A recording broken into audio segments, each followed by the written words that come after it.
नमस्कार दर्शकों, Indo saga channel में आपका स्वागत है।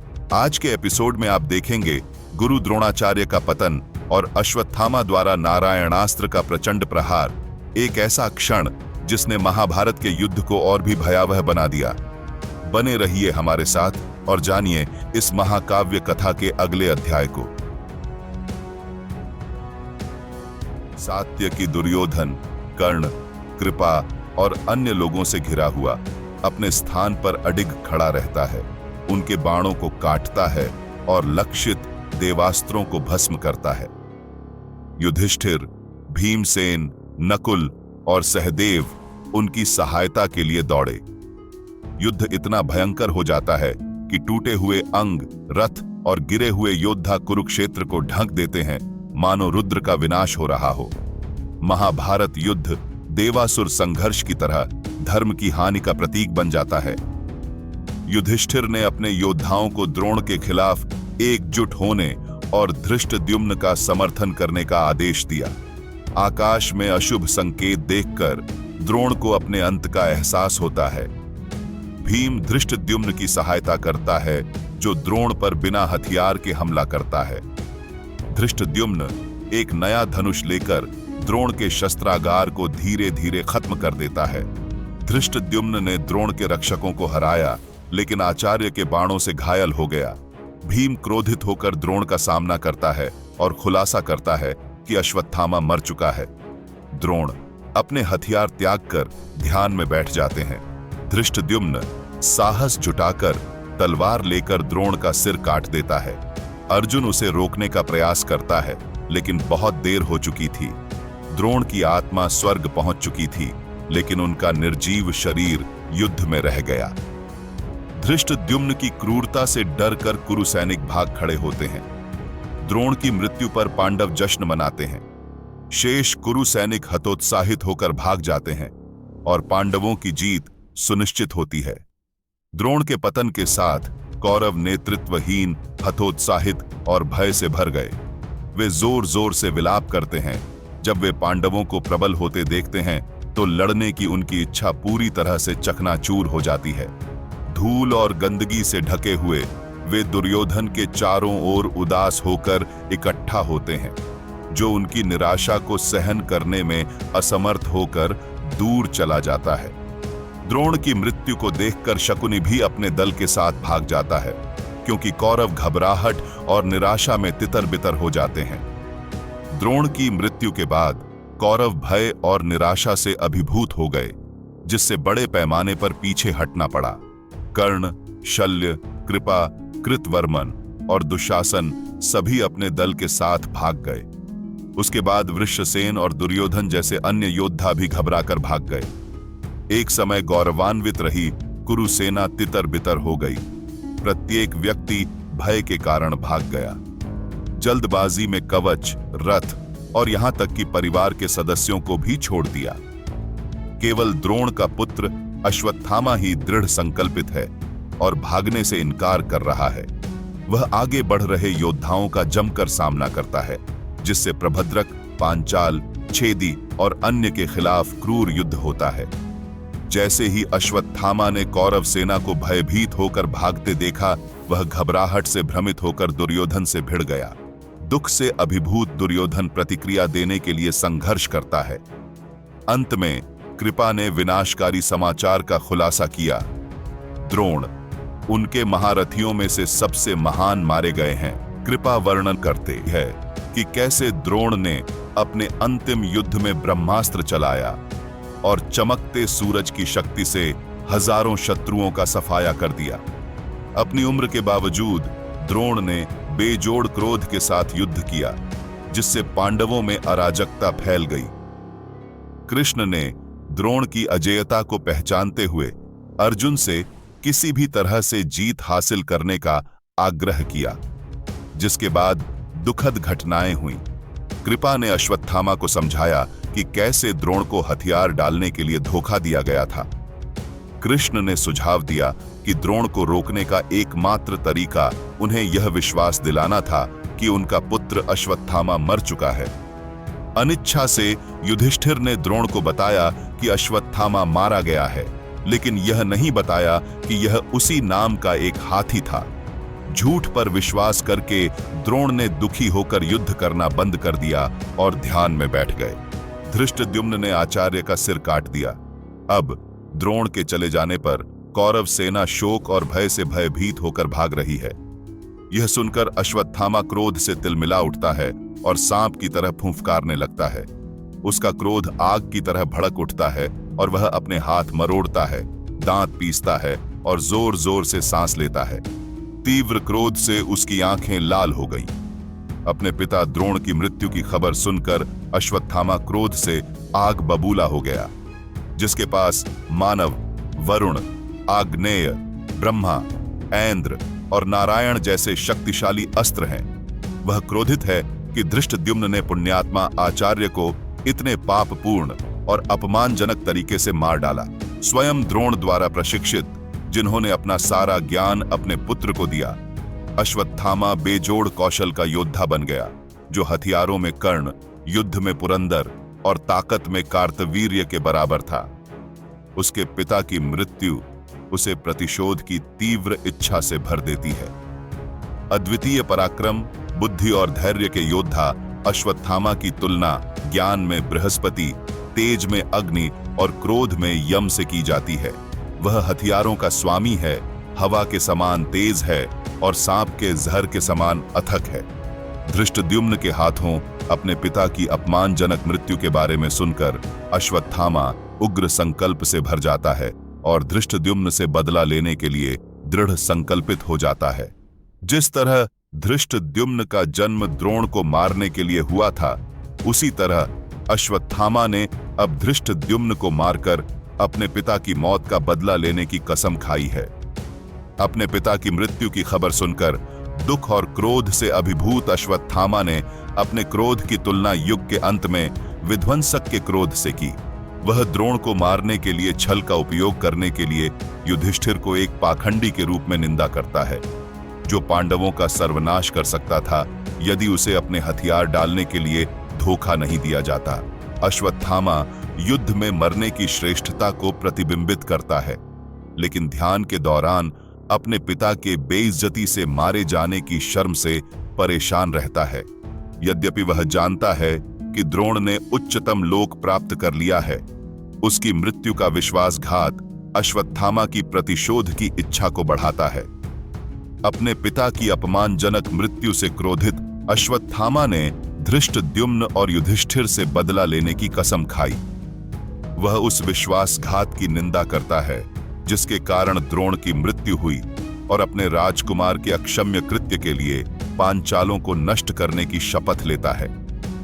क्रोध से जलते हुए अश्वत्थामा ने घोषणा की कि वह तब तक चैन से नहीं बैठेगा जब तक कि वह अपने पिता की मृत्यु का बदला नहीं ले लेता, भले ही इसके लिए सबसे हिंसक साधनों का उपयोग करना पड़े। वह युद्ध में अपनी बेजोड़ शक्ति का बखान करता है, खुद की तुलना युग के अंत में रुद्र से करता है और पांडवों और उनकी सेना को भस्म करने के लिए अपने विनाशकारी हथियार चलाने की कसम खाता है, जिससे उन सभी पर विनाश आ जाता है। क्रोध से भरे अश्वत्थामा ने शक्तिशाली नारायणास्त्र चलाने की कसम खाई, जो भगवान नारायण द्वारा उसके पिता को दिया गया एक हथियार था जो किसी भी दुश्मन को नष्ट करने में सक्षम था। उसने घोषणा की कि आज वह पांडवों, पांचालों, मत्स्यों और कैकेयों को तूफान की तरह कुचलकर नष्ट कर देगा। वह अपने बेजोड़ अस्त्रों का उपयोग करके धृष्टद्युम्न को उसके विश्वासघात के लिए मारने का वादा करता है। अश्वत्थामा के संकल्प से प्रेरित होकर कुरुसेना ने अपनी शक्ति पुनः प्राप्त कर ली। योद्धा शंख बजा रहे थे और ढोल बजा रहे थे और युद्ध के लिए एक बार फिर एकजुट हो रहे थे। युधिष्ठिर कौरवों के अचानक उग्रता से लड़ाई में लौटने पर अर्जुन से सवाल करते हैं। अर्जुन बताते हैं कि कौरवों को एकजुट करने वाला कोई और नहीं बल्कि द्रोण का पुत्र अश्वत्थामा है, जो अपने पिता की मृत्यु का बदला लेने के लिए अब अजेय है। ग्लानि और दुख से भरे अर्जुन इस बात पर शोक व्यक्त करते हैं कि उन्होंने द्रोण की हत्या का पाप किया, जो उनके लिए पिता समान थे। उन्हें धृष्टद्युम्न को न रोक पाने का पछतावा है और उन्हें गहरी शर्मिंदगी महसूस होती है। अर्जुन निष्कर्ष निकालते हैं कि अब इस पाप के साथ जीने की तुलना में मृत्यु बेहतर है।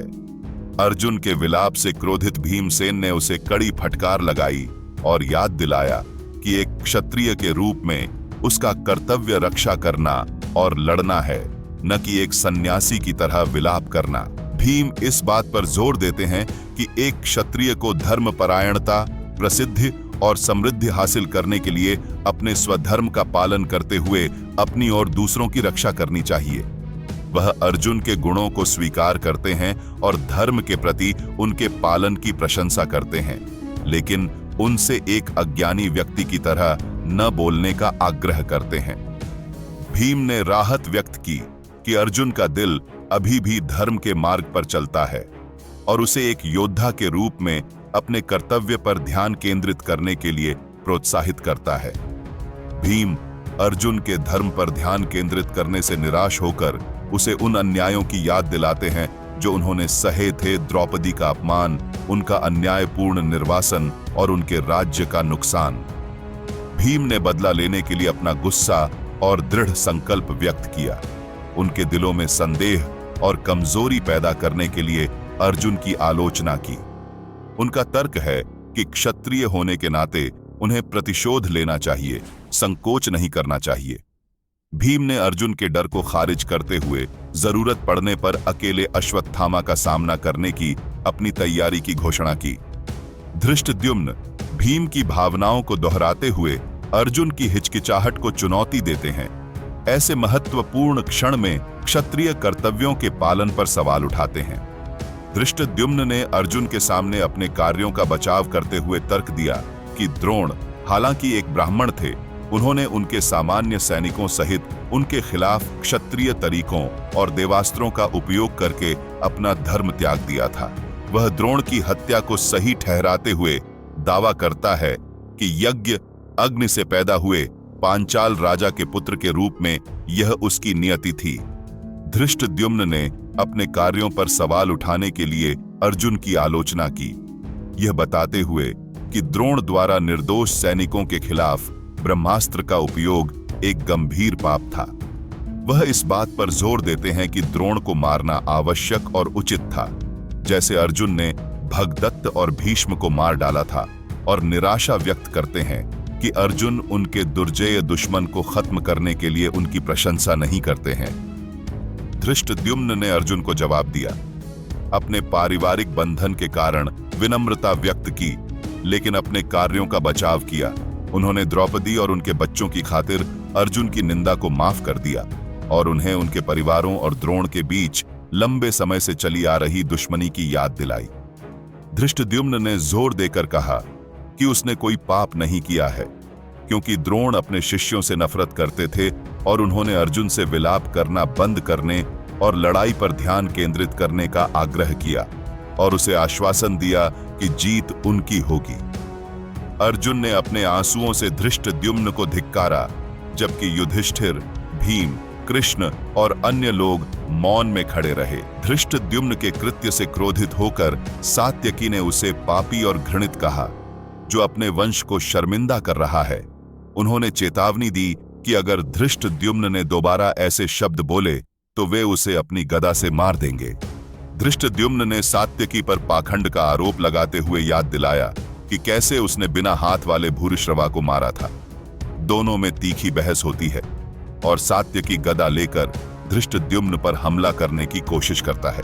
भीम कृष्ण के कहने पर सात्यकी को रोकते हैं। सहदेव उन्हें शांत करते हुए पांडवों, वृष्णियों और पांचालों के बीच मजबूत बंधन की याद दिलाते हैं। अंत में कृष्ण और युधिष्ठिर के प्रयासों से दोनों शांत होते हैं और पांडव सेना फिर से कौरवों का सामना करने के लिए तैयार होती है। अश्वत्थामा ने युद्ध के मैदान में तबाही मचा दी, अपने दुश्मनों को अथक बल से मार डाला, मृतकों का एक भीषण पहाड़ बना दिया। उसने दुर्योधन से अपनी प्रतिज्ञा दोहराई और अपने पिता की मृत्यु का बदला लेने के लिए युधिष्ठिर की पूरी सेना को नष्ट करने और धृष्टद्युम्न को मारने की शपथ ली। उनकी उग्रता दुर्योधन को कुरु सैनिकों को एकजुट करने के लिए प्रेरित करती है। कौरवों और पांडवों के बीच आगामी लड़ाई दो शक्तिशाली समुद्रों के मिलन के समान महाकाव्य अनुपात का संघर्ष बन जाती है। जैसे ही लड़ाई तेज होती है, अश्वत्थामा नारायणास्त्र का प्रयोग करता है, जिससे पांडवों और पांचालों पर सर्पीन बाणों और घातक हथियारों की विनाशकारी बौछार शुरू हो जाती है। आकाश इन भयानक हथियारों से भर गया, जिससे पांडव सेनाओं में घबराहट और भय फैल गया। अपने सैनिकों का वध होते देख युधिष्ठिर निराशा से अभिभूत हो गए। वह अश्वत्थामा की अजेय शक्ति के सामने असहाय महसूस करते हुए धृष्टद्युम्न, सात्यकी और अन्य को पीछे हटने का आदेश देता है। अपनी निराशा में युधिष्ठिर आत्मसमर्पण के बारे में सोचते हैं, अपने प्रिय आचार्य द्रोण की मृत्यु पर शोक मनाते हैं और डरते हैं कि युद्ध में उनके प्रयास व्यर्थ हो गए हैं। जैसे ही युधिष्ठिर द्रोण की मृत्यु पर शोक मनाते हैं और अपने प्राण त्यागने के बारे में सोचते हैं, कृष्ण हस्तक्षेप करते हैं और पांडव सेना को सलाह देते हैं कि वे अपने हथियार छोड़ दें और अश्वत्थामा के नारायणास्त्र को निष्क्रिय करने के लिए अपने रथों से उतर जाए।